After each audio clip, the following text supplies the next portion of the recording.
Hi everyone, in front of me I've got Black Shark Pad 7 and let me share with you how to reset app preferences on this device.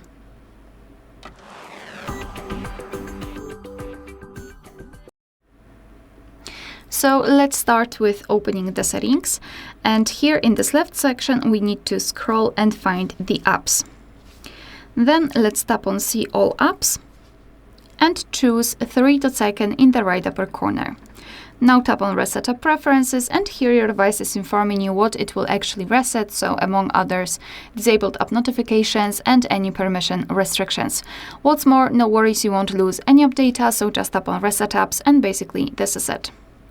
Alright, so that will be all. Thank you so much for watching. Please hit the subscribe button and leave the thumbs up.